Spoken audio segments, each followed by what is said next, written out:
بسم اللہ الرحمن الرحیم۔ السلام علیکم ورحمۃ اللہ وبرکاتہ۔ کچھ دن پہلے ایک خاتون سے دوپہر کو ملاقات ہوئی جو جسم فروش تھی۔ رات کو چونکہ وہ روزی کمانے میں مصروف ہوتی ہے، اس وجہ سے دن میں ملاقات کرنی پڑی۔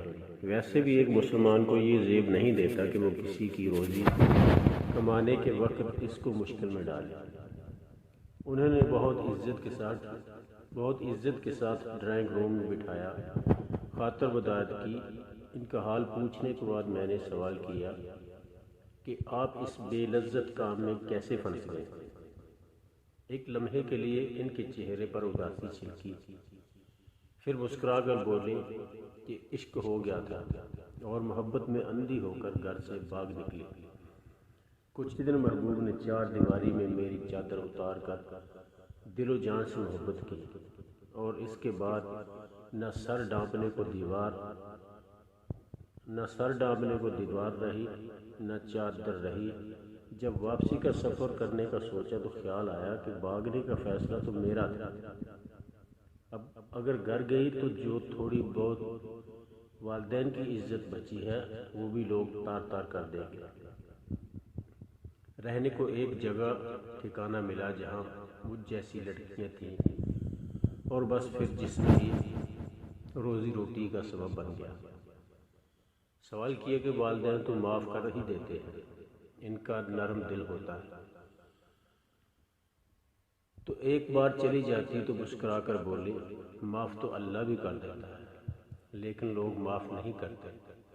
عورت کا منہ کالا ہو جائے تو پھر دنیا والے کبھی گورا ہونے نہیں دیتے، مرتے دم تک کالا ہی رہتا ہے۔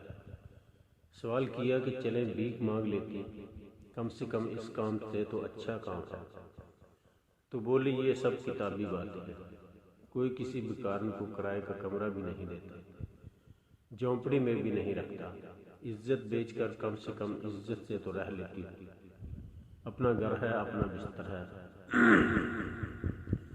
اس دنیا میں اسی کی عزت ہے جس کے پاس پیسہ ہے۔ یہ دنیا تو منافق لوگوں سے بھری پڑی ہے جو نیکی کا درس کسی کو کہہ دیتے ہیں اور اندر سے شیطان ہے۔ طوائف سے شادی کرے گا تو وہی بولتی بند ہو جائے گی۔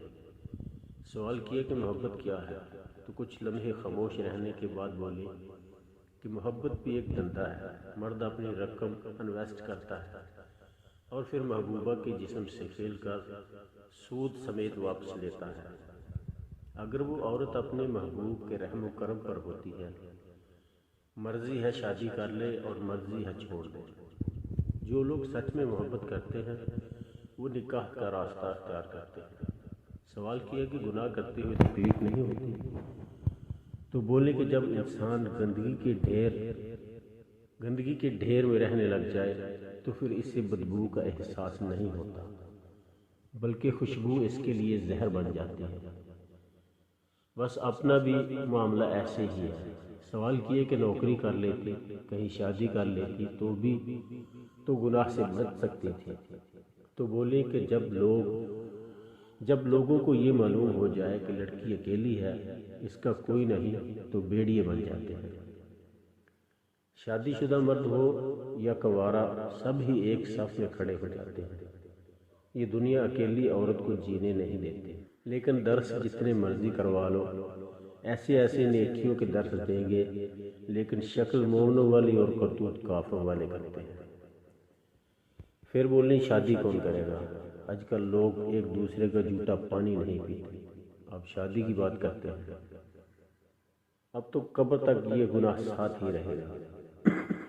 5 وقت کی نماز پڑھتی ہوں، حافظہ قرآن ہوں، اپنا معاملہ اللہ پر چھوڑ رکھا ہے۔ اس کی مرضی ہے جہنم میں ڈالے یا جنت میں ڈالے۔ خودکشی بھی حرام ہے، جسم فروشی بھی حرام ہے۔ مرنے کی ہمت نہیں تھی تو اس لیے یہ کام کر رہی ہے، دلوں کا حال تو وہ اللہ ہی جانتا ہے۔ دنیا والے تو بس پھٹے کپڑے اور چست کپڑے دیکھ کر مزے لیتے ہیں اور کچھ نہیں کرتے۔ کوئی استغفار پڑھ کر دیکھ رہا ہوتا ہے اور کوئی چسکے لے کر دیکھ رہا ہوتا ہے۔ انٹرویو کافی لمبا ہو سکتا تھا، لیکن ایک چاہنے والے کی کال آ گئی تو انہیں جانا پڑا، اور جاتے جاتے کہہ گئے کہ اللہ آپ کو اپنی حفظ و امان میں رکھے۔